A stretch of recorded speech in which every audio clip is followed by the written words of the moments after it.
Hi, my name's Ruth Ann. Welcome to my YouTube channel. This is my first video, and you can probably tell I'm a little bit nervous.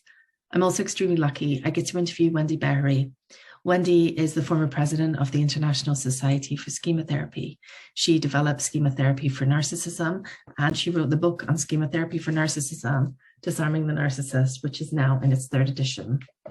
Wendy has been working clinically with issues of narcissism for over 25 years and trains and supervises therapists across the world.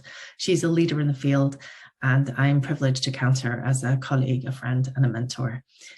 So without further ado, meet Wendy. So, one of the things I really wanted to talk to you about and get your view on is what narcissism is. Because I imagine when you started, Wendy, nobody knew what narcissism was, except maybe a few specialists and experts in the field. Yeah. And now it feels like everyone's ex-partner is a narcissist.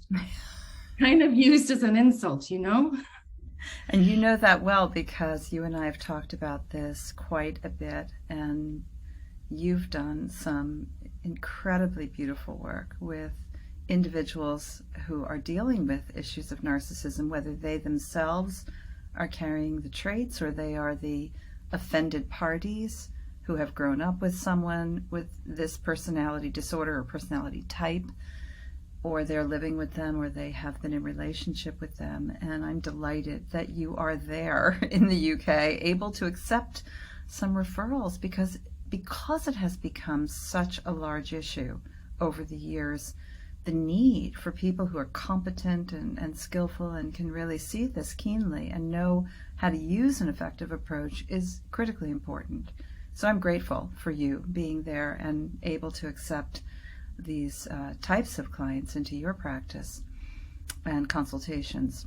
Narcissism, you're right. I mean, when I wrote the 1st edition of Disarming the Narcissist, it was 2007.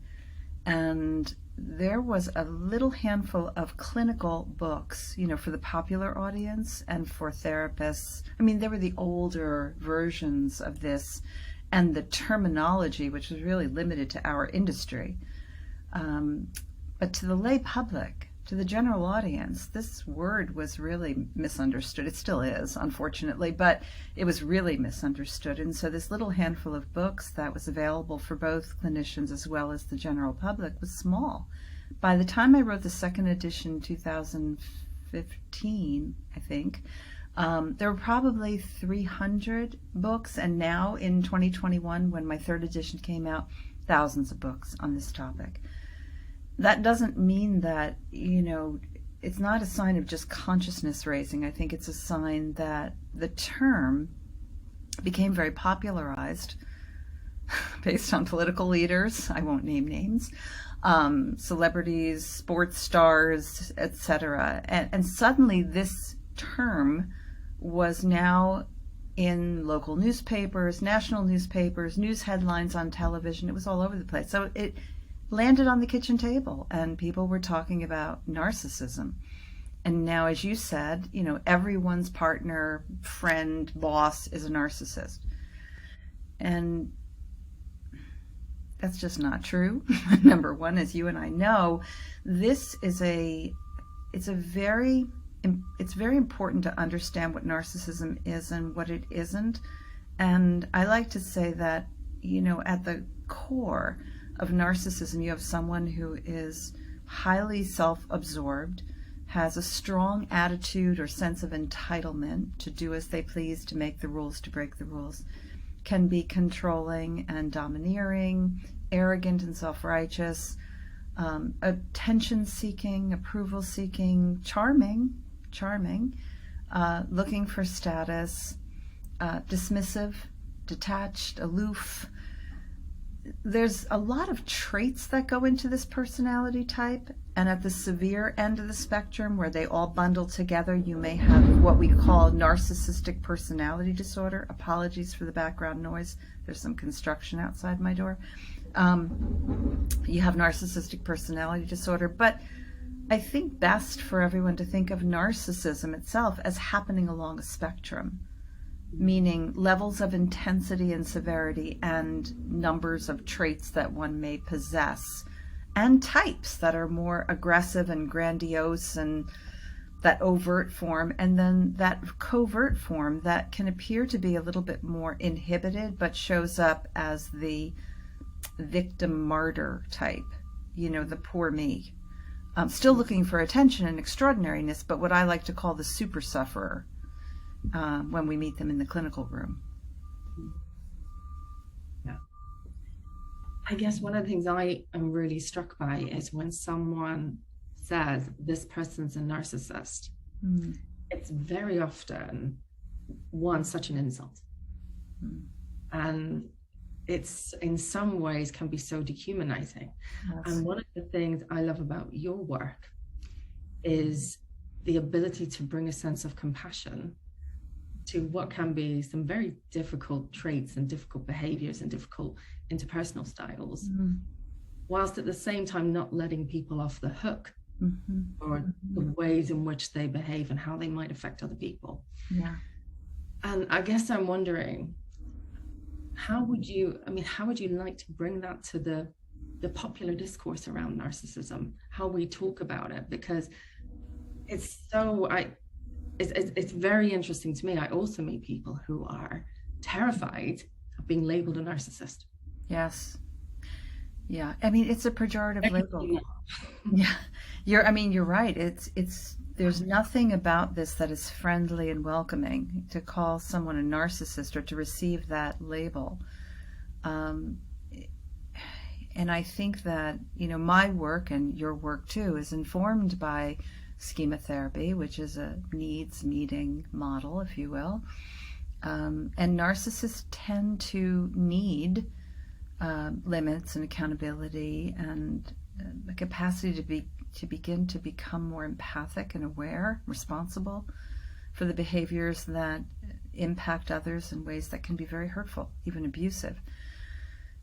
I see the narcissistic individual as someone who is deeply wounded and impaired. That's not an excuse. It's just that when you really understand the origins of narcissism and you see how they've evolved to become the way they are, it makes sense. We call that empathy. Making sense out of something is empathy. So my compassion would be reserved for the little child in the beginning of the story who was, came into the world as an innocent and was taught in one way or another through unmet needs and through maybe modeling that this is the way the world works. And maybe through their temperament too, they developed this style. So I can feel a compassion for the child who suffered once upon a time. I can feel an empathy, which is different than compassion, meaning I can make sense out of and understand how one puts on these masks, how one shows up this way in the world. But that doesn't mean we excuse it. It just means now it makes sense. And it's helping that individual to make sense out of it themselves. When they can see it, then there's the capacity to be able to say, I get it, but it's not okay. And here's what we need to do. Otherwise, your relationships are going to fall apart. Or there's something at stake. We hope as therapists that the best that we can find is that there's some consequence that they don't want to face, because that becomes our leverage. That becomes our opportunity to engage them in a change process. I wonder if it might be worth us, because my guess, I know that some of my friends, some people who follow me on social media are looking forward to this, and they don't know what the schema therapy model is and how you and I would make sense of narcissism. So it might be worth saying a bit more about what are the early experiences that we would see as the origins of narcissism, and then what we mean by the modes. Yeah, you're right. So kind of in a nutshell, if you will, we'll use someone who has traits of narcissism to give an example of how this looks. So once upon a time, there's a little child who comes into the world with a certain temperament, let's say, maybe highly sensitive to rejection, criticism, sensitive to the emotional vibrations around them. Some children have that sensitivity, maybe even a bit more impulsive than the average little one. So they come with temperament, and then they meet an environment, and they have all the needs that every child has, sort of baked in. But what they get from that environment, be it their primary caregivers, their parents, or maybe other caregivers, teachers, coaches, extended family members, older siblings. What they get instead is a message through the modeling of the individuals and through the treatment of the child that the most important thing that gives them identity, worth, and value is their performance. So what they miss in terms of those critical emotional needs is that thing we call unconditional love, attunement and empathy. Instead, what they get, they may get very spoiled. They may get a lot of goodies for showing up well, for making their parents look good, or whoever it is, for performing, for being extraordinary. But extraordinary performance is expected and usually imposed upon them at a very early age. And again, either directly or through modeling in extreme forms. And so you have a child who is kind of always on the run, competing, looking for attention, approval, recognition, showing up perhaps for a parent who's living vicariously through this child, acting as a surrogate for a parent who is lonely and needs the child to be their parentified caregiver. So this little one has to forfeit being a kid, being a little one, being a child, just being loved for their precious little self. They have to forfeit oftentimes this kind of joyful playfulness and spontaneity. They have to forfeit sometimes their natural inclinations and identity because there are an imposed set of expectations placed out there for them. And so you can see how as time goes on, the idea is if I do my job well and I really shine bright, then I should be able to do whatever I want. I should have what I want, do what I want. I'm not going to count on people to see me and know me and need me, says the schema, which is an emotional belief system, right? I'm not going to count on those people. I'll be super autonomous. I won't need anybody. I'll be the boss. I'll be in charge, which is why so many of them end up in leadership roles. And, I'm not going to show the shame and the insecurity and the inadequacy that I feel at the core of myself, which many of them carry. They carry that because their little self, who would have been frightened and sad and needy, as every child is, had to be shut down, had to be made to feel weak or ashamed when they showed those natural emotions. And so they camouflage that behind a mask of superiority and control and dominance and look at me, and sometimes charm and showing off, or, as I said, being the super victims or super sufferers. These are the modes, the ways in which they show up. So the schemas would represent the strong emotional belief system that gets logged in the library, the personal library, reference center, blueprint, whatever you want to call it, for how the world works. And the modes are the ways they show up in order to survive. And that just grows up with them over time, because at one point it's indispensable to their survival when they're very little and powerless. But as they grow, they don't necessarily relinquish it. They just continue to promote these modes. And so where they suffer most of the time is in their interpersonal relationships, particularly their intimate relationships, because they don't know how to be and connect and engage. They know how to do and perform and show and prove. And they do it well. And they do it well.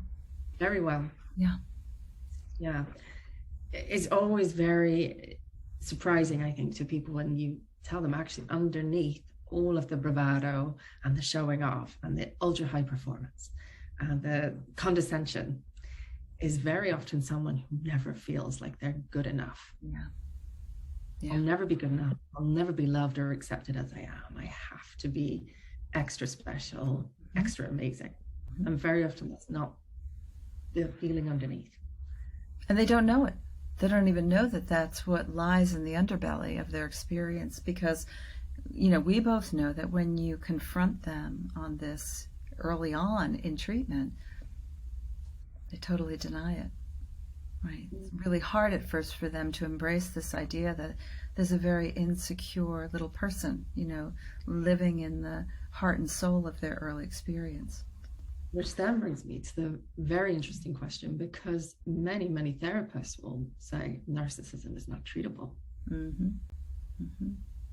It's true. Many of them will say that. And I think part of the reason is because narcissistic individuals are overwhelming and intimidating. And most therapists feel, as most humans feel, stirred up, uncomfortable, triggered, activated, when they're in the presence of someone with this personality. It's uncomfortable, and so, and if you haven't really developed an expertise in this area so that you can kind of see it and sniff it out and sort of drop into your sturdy skin and be able to confront this in a very real way, drop your jargon, dispense with your whole, therapeutic presentation and be a real person in the room who has the expertise to understand what you're up against. It takes a lot, it takes a very, very sturdy spine. We have to maintain our most healthiest adult self in the room, or it's not going to work. And even that's not enough, because you have to have an effective treatment approach. And you have to have leverage. So if you have no leverage, meaning they show up because someone said, get help or get out, but they've now gone home and completely intimidated their partner into taking that back by threatening them, now you've lost all the leverage. Chances are you won't be able to sustain them in treatment. So it takes a lot, but it's not impossible. What do you think? Because you obviously, you've been doing this for 30 years. I'm sure many people have asked you if you're a masochist. Yes. What's wrong with you? Why would you want to do this? What do you like about this work? I think it's going to sound a little trite when I say this. I love the challenge of it, but it's more than the challenge of it. I think there's something incredibly rewarding in our work, period, but especially when we are liberating someone from these deep trenches. I feel like I'm liberating a little boy or girl, mostly I work with men, but I feel like I'm liberating a little boy who got pushed back, got pushed down, was made to feel shamed, alone, and weak for just being a child, and had unrealistic, unrelenting demands placed upon them. And so to be able to kind of emancipate them from that place, to help them to be able to come to a place where they can actually be vulnerable, where they can learn how to engage, where they can feel first, some empathy for themselves and then empathy for others, because yes, that is possible, but it's hard. There's something, just incredibly rewarding about being able to do that for someone in the same ways that other therapists who might be listening to this will identify, in helping other types of clients who are challenged with very difficult issues. So for me, I was triggered. I was like a lot of therapists who was triggered and curious and whoa, and like, look at me, what happened? The first time I think I was faced with someone with pretty severe narcissistic traits, and I just fell into this like little 5-year-old reaction to it. But I became a bit fascinated by it too, and so happened to be at the time working in the think tank or the bubble with Jeffrey Young and colleagues while we were developing this schema mode model approach for personality disorders. And I brought my own experience into that, and that sort of started the whole clock on my, I traveled that little pathway of developing the approach alongside Jeff for dealing with this population, and in so doing learned a lot about what it takes for us as therapists, how important it is to protect our own vulnerability so that we can sit in the chair in our adult skin to be able to provide treatment that will be meaningful. Yeah. And I'm with you. It's very challenging. Yeah. It's also, I kind of like that challenge too, but it's also rewarding when you actually see the glimpses of the vulnerability and someone allows you to do it. It's really rewarding. And for those people I've worked with who would identify themselves as narcissists, they go, well, it does actually fit me. Yes. And when they realize that by that you don't mean you're the bad guy, right? Well, you're so irredeemable, because I think that's the other damage. Some of the language we use around, if you're a narcissist, you're irredeemably bad. Exactly. That's Yeah. no. Well, that goes back to the idea of the myths, about it, because it's out there, it's all over the internet, and so often people are using the term narcissism to describe someone who actually falls into a different category, what we think of as antisocial behaviors or psychopathy or sociopathy. And while they carry narcissism, within their profile, not all narcissists are on that, at that end of the spectrum. And so it just gets so misunderstood. In addition to things like they are demons, they are devils, run for your life, they can't be helped, they are, totally broken people, they are Satan incarnate. This makes me a little bit crazy when I read this, because these are impaired people who do some bad things, but they're not bad and evil. They're impaired, and they can be helped if they choose to be helped, and they're willing to do the hard work, because it is hard work and it's a deep dig, to make those changes. They have to be willing to do it. It is, and it's really about that willingness. Yes. And my experience is, unless they want, they don't want. Yeah. And they won't at first, so we sort of have to prepare for that. Like the motivational driver at first might be just the consequence that they don't want to face. They don't want to lose their driver's license. They don't want to lose their job. They don't want to lose their partner. They've been threatened with these consequences. And so they come unwillingly, oh yippee, to your treatment room. And, our work is to try and get that leverage to switch, where the connection with you and me becomes the leverage, that it becomes important enough for them. This idea of being able to see inside, this unique privilege that we have to encourage and witness their courage as they begin to drop their guard, to let the wall down, and to really celebrate that, so that they have leverage with you. And you have the right then to be able to enforce limits and hold them accountable and help them to see the consequences of their actions. It's a process, right? It's a process, but it is a unique privilege to be able to witness that. Another question I had for you, which I think is really interesting, is actually, it's from another writer, expert in the field. It's Craig Malkin's idea of the healthy narcissist. Yeah. Because, and it's the idea that there's a healthy aspects to narcissism, in the sense of the underlying temperament, perhaps, not the presentations that you and I might be talking about, but the underlying temperament of being quite bold, of enjoying some excitement, of being willing to do things that are a bit new. How do we make any progress? How do we get new ideas? How do we create things new? Someone's got to be bold enough, brave enough, and ambitious enough to do it. And what I often say to the people I work with who are on that kind of narcissistic spectrum, because the thing they ask, I'm going to lose my drive.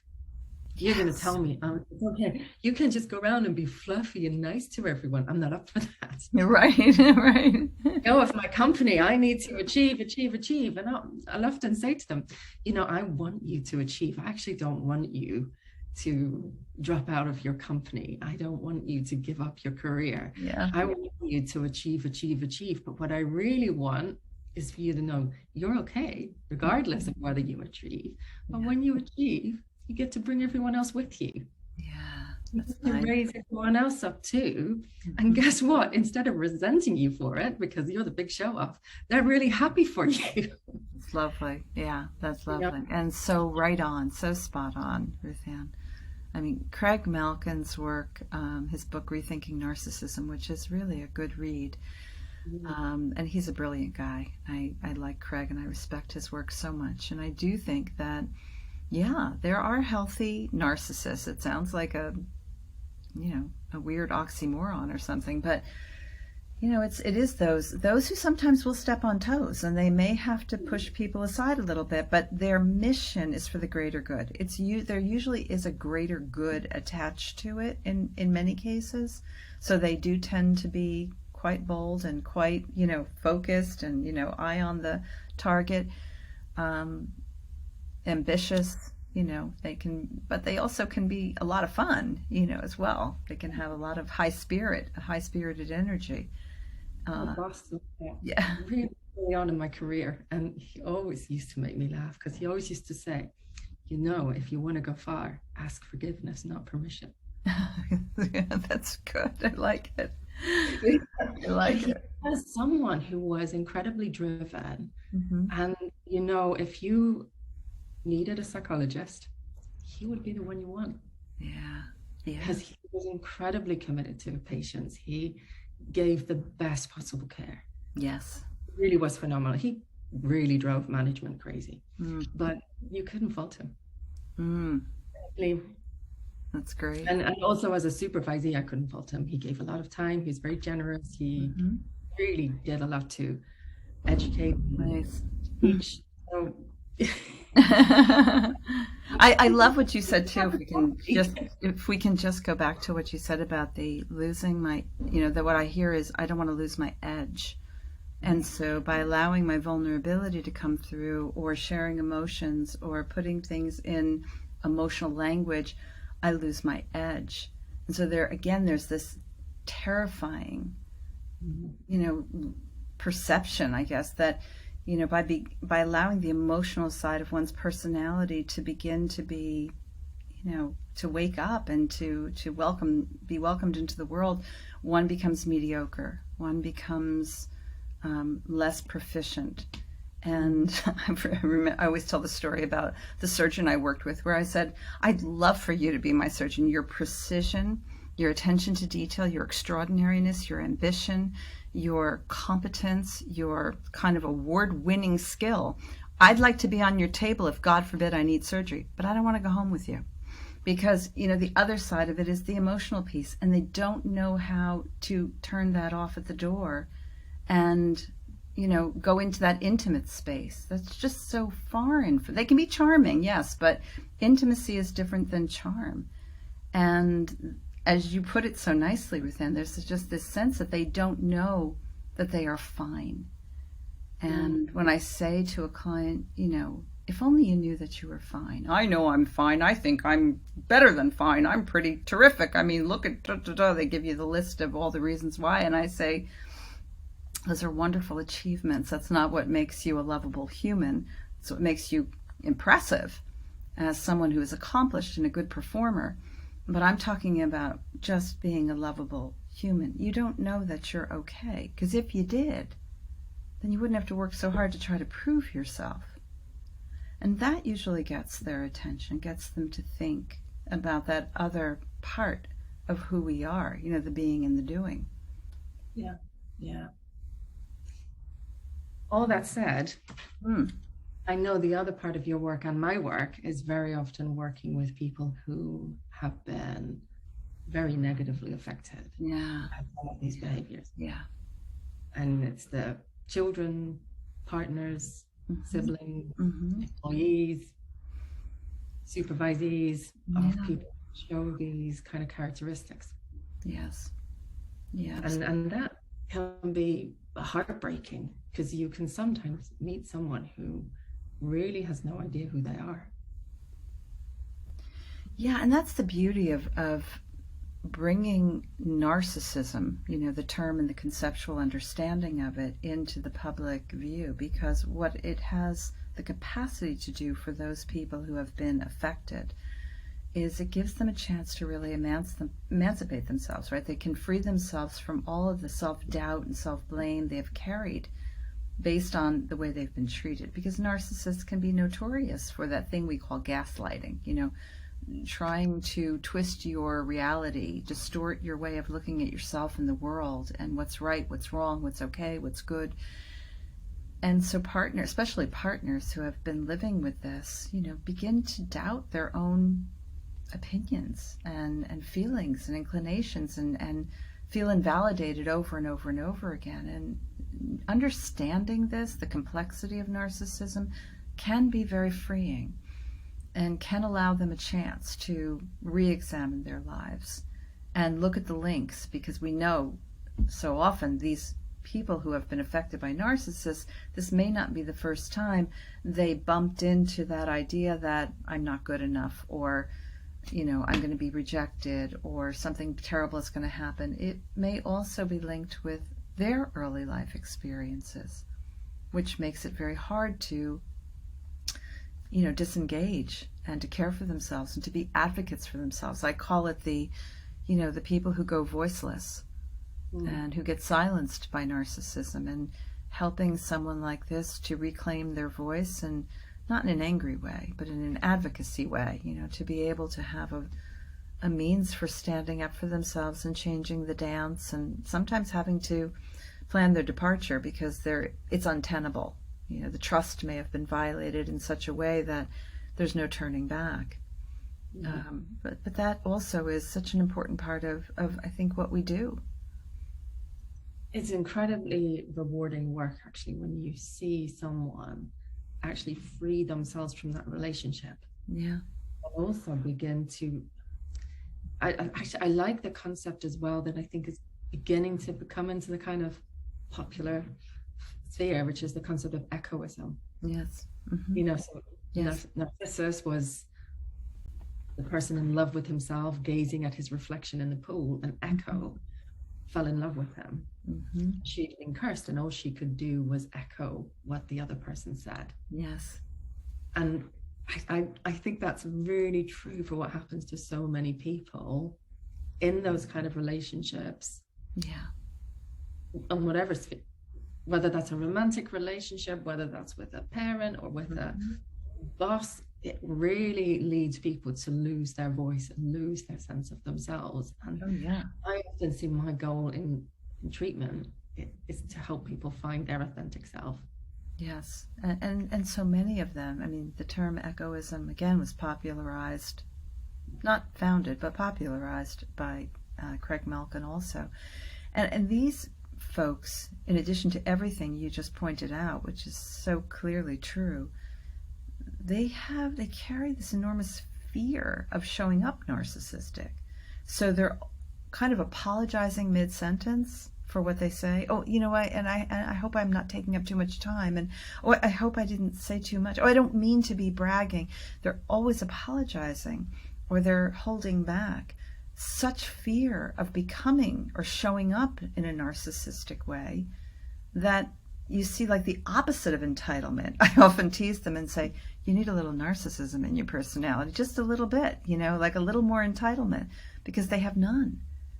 Yeah. And they've been maybe born and bred on that idea with a huge amount of self-sacrifice, and then they find themselves in a relationship with a narcissist who has reinforced the idea that, you know, your opinions don't matter and you're here to echo my words and, you know, hold the spotlight on me. Yeah. Or the other way I found they show up sometimes is really angry. Yes. And stuck in the rage and the anger and the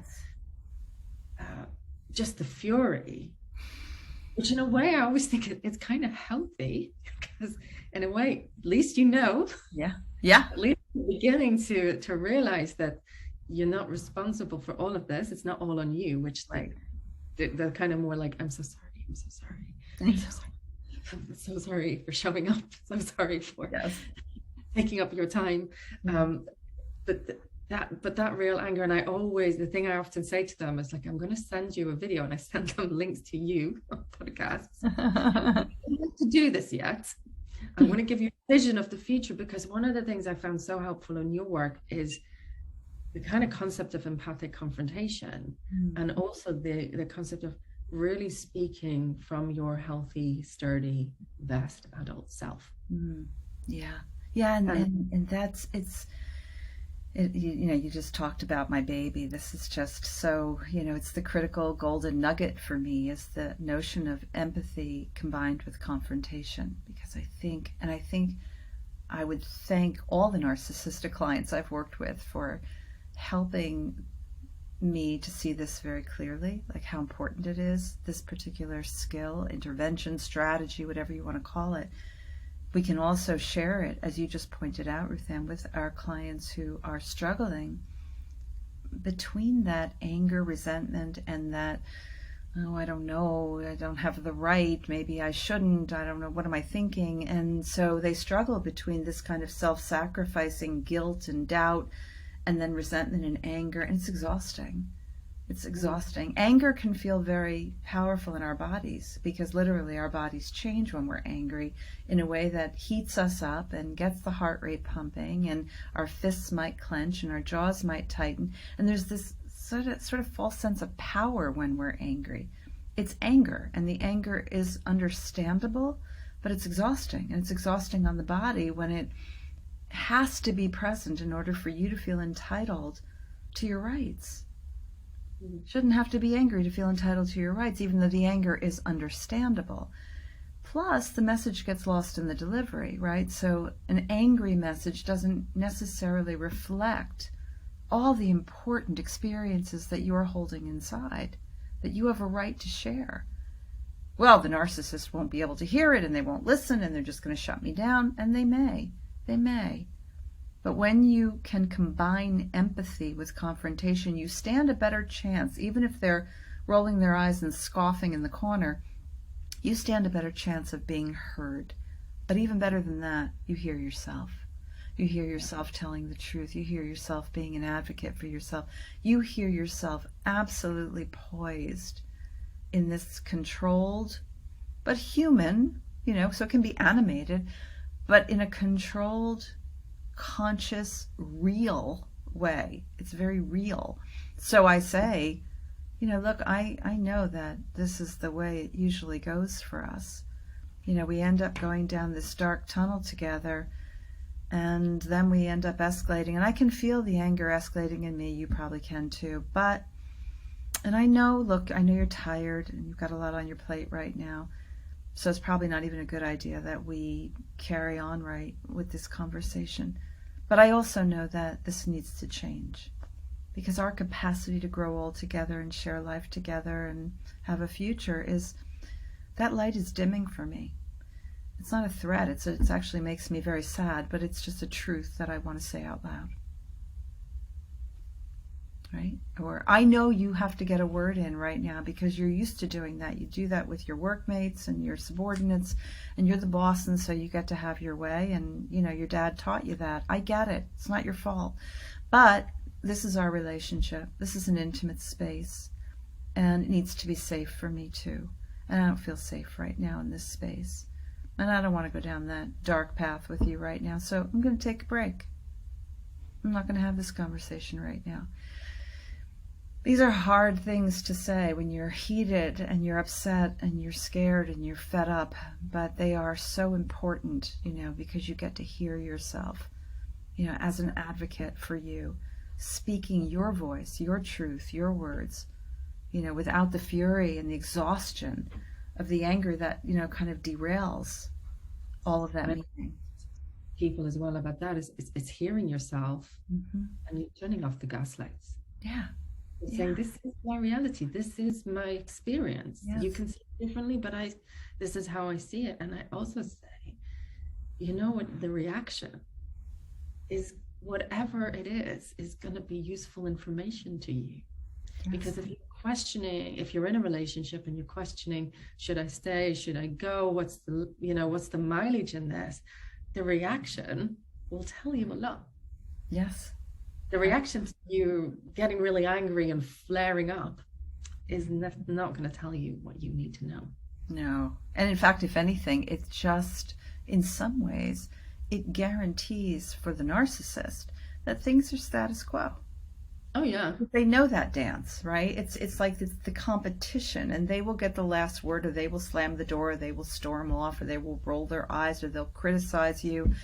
But for them, it becomes like white noise. It becomes just sounds that are familiar. Once you begin to depart from that way of communicating with them, you're now taking a stand for you, and you're using a very different voice, and you're speaking of a very different intention. You're not threatening. You're just speaking of an intention, because not everyone's prepared to say, I've had it, I'm done, right? But I sort of see things dimming, or I see an inevitable ending, and it makes me sad. Right? That might be a truth for so many. I mean, for so many of the, I have this online community called Loving, Leaving, and Living with the Narcissist in Your Life, and most of the members in this online community, many of them are in that position. They're not quite there yet for a number of different reasons, but they do see an inevitable, ending to this, which is sad and scary and upsetting. And being able to put that out there might be the experiment that's needed to see, is there any leverage? Will the narcissist want to do anything about this before it's too late? That might be the test. I wanted to ask you as well, what if the narcissist is your boss? It's tough, right? Because, it's your boss, and most people can't just up and leave their jobs and change jobs.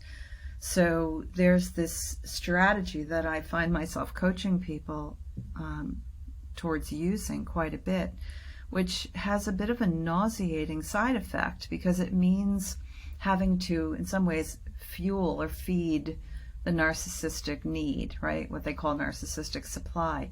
It means you're supplying some of that need for them to feel larger than life and very important and special. But if it gets them to do the right thing by you, if it gets them to pay attention, if it gets them to maybe rethink an action, if you can tolerate it, it might be worth it. So an example might be if you're working with a narcissistic boss, because they can be different. Some of them will just be highly demanding and unrealistic. Some will be more controlling and pushy. Some will be humiliating towards their employees, just calling them out in really terribly embarrassing ways in front of others, denying you, reasonable requests that you've made, denying those requests.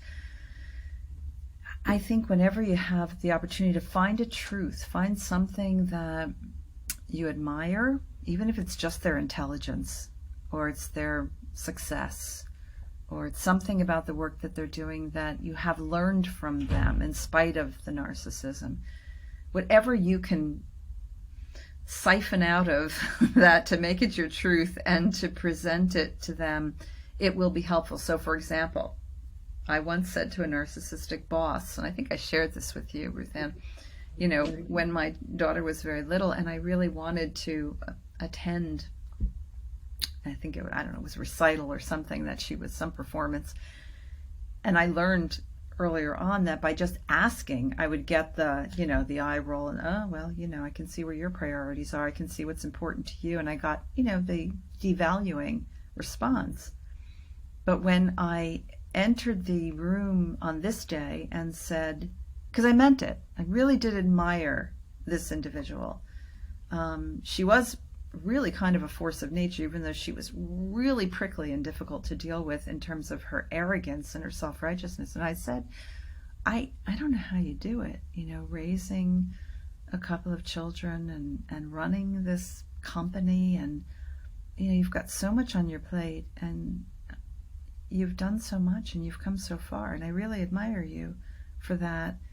It might sound like, so you try to also state your intentions clearly. It might sound like I'm, just giving you a whole bunch of compliments, but I mean that from my heart, that I really do admire it. In fact, I need your support and advice, because I have one kid and I'm struggling with this work-life thing and how to make it work. And she's looking at me like, what? I said, I don't know, my daughter has a little thing tonight at school, but I have hours tonight, on the books. I don't have any clients booked, but I'm supposed to be here until 8 o'clock. And she said, you go to that recital. That's what you do. That's your priority. Oh, really? Okay. Well, all right. Well, thank you. All right. It's a little gag-worthy and a bit nauseating, except that I did mean what I said. I wasn't just, kissing up to her, or I really did mean it. Was it manipulative? Absolutely. But it's manipulation that is designed to get the narcissist just to do the right thing. If I were being irresponsible, if I were canceling clients, if I were doing something that was disreputable, then shame on me. But I had really cared for everything that needed to be cared for to be responsible in order to attend this event. And it was just about getting past her narcissism, getting past her authority, and getting her to do the right thing. And so this can be translated in many ways when you're dealing with narcissistic bosses, right? Yeah. Even things like being able to say to a boss, I know this meeting is really important to you and there's so many decisions to be made, but I would so appreciate it because I learn so much better when you speak with me directly about the places where you might feel my strengths and challenges lie than when you do it in front of the group. It just becomes very rattling, as I'm sure you understand. You know, you probably already know that, so I may just be, preaching to the choir here, but it would just be really helpful for me, if you could just pull me aside on this. So you always give them the benefit of the doubt that they haven't earned and probably don't deserve in some cases, but you make that assumption and it allows them to then pick the right answer. You probably already thought of this. So, I may be just speaking your thoughts, but I was thinking that, right? And then you give them the suggestion that might help them to be able to provide what's needed. And of telling them what you need. Rather than telling them what to do, making the suggestion like you're now because they're always competing. You're the smart one, or, I really need to do this. Can I? Now they have the power to say no, which they'll often opt for. Yeah, but it's still hard. Oh, it's really hard. Depends on the level. Depends as well on the severity of the kind of behaviors. Oh, yeah. And how profoundly difficult they are. Because in many cases, your best option is to keep your distance and set limits. And that's just true of all narcissists. In many cases, if it's possible, when it's possible, set limits, meaning limits for yourself. So limit your exposure, limit the frequency, limit the amount of time you spend alone with them. Do all you can to protect your space. Yeah. Sometimes that's the best strategy you can employ. Yeah. And take care of yourself. Take care of yourself. Yeah. Yeah. Always take good care of yourself. Yeah. Yeah. Wow. Yeah. How do you, kind of thinking, kind of wrapping up now, but how do you see this field developing in the future? Because it's blown. It's a big thing. People are really talking about it. Where would you like to see it go? Oh, well, where I'd like to see it go, because what I've noticed in a COVID era that we're living in, more than ever in my career, I've had individuals reach out to me who are self-diagnosing with narcissism. I think I have narcissism. I think I have problems with a narcissistic personality disorder. I think I have traits of narcissism. Where do I go? How do I get help? Are there any support groups? Are there any therapy groups? What do I read? Well, guess what? There's nothing for them to read.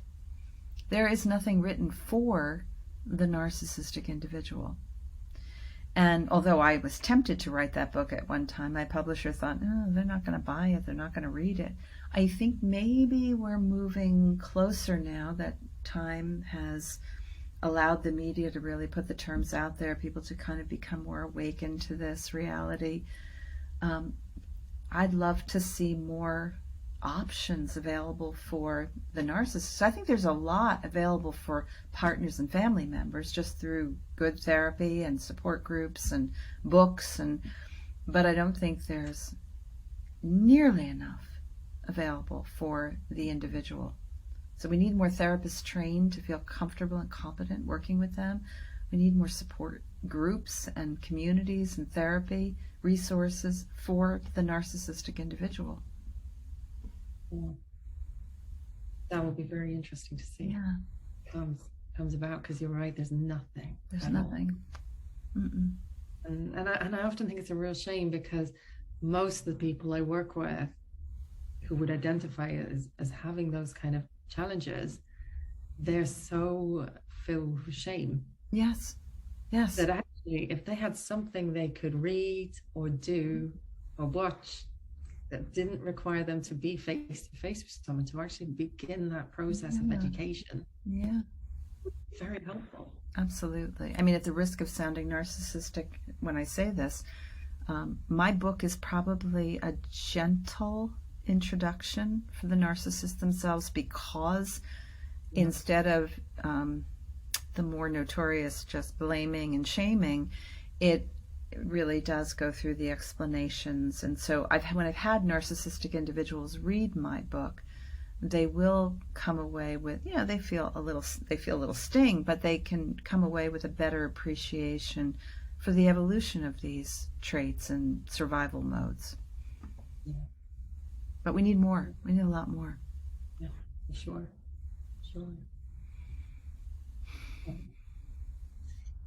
Thank you so much. Oh, Ruth Ann, it's my pleasure. Thanks for this wonderful interview and dialogue with you. It's been a delight. Yeah. Anything else that you'd like to say, or you think we should talk about? I think you covered it quite beautifully. I think the only thing I would emphasize is that last part about caring for ourselves. Take good care of yourselves as therapists, as individuals who are dealing with those who have narcissistic personalities. It does require a certain amount of, really going inside yourself and soothing your inner system and caring for your most vulnerable part of your humanness, and straightening your back and lifting your chin and pushing your shoulders back a little, not in like this mighty way, but just in this, as a reminder, as a cue that, I am an adult and I can do this. I can stand up for myself. I can have a voice. I don't have to rise into anger in order to be real, in order to be validated. It doesn't matter what the narcissist does over there. It's a bonus when they actually respond well. But what matters is that you're able to follow through, and you can hear the echo of your voice saying the things that, represent your truest self. Yeah, so much. And there's a beautiful, I got it from you, the image exercise you do where you really get people to visualize their more vulnerable self. Yes. Tuck that away somewhere safe. Tuck that away. Sending it to your best friend's house, or tucking that little part of you into bed with a book, and the sturdy, strong adult that goes and does the confronting, the advocacy, deals with a difficult situation, has the difficult conversation, and it's an incredibly powerful experience for a lot of people. And I've used it as well with people who maybe are not dealing with narcissists, but are dealing with challenges with assertiveness. People who are involved in activism, political activism or health activism, really helping them. Don't do it from the screaming, angry place. Right. Do it from that steady, grounded, calm, healthy, entitled place. Yes, absolutely. Don't apologize for what you have to say. Exactly. You don't have to try to please anyone. Right. Stay steady, grounded, and see what happens. Yeah, I agree. Absolutely. Yeah, amazing. Thank you, Anne. Thank you so much. Thank you. Thank you for watching. I'd love to hear what you think, so please do leave a comment. If you enjoyed this video, please like, subscribe, and share with anyone else you think might be interested. I look forward to seeing you again soon. In the meantime, take care.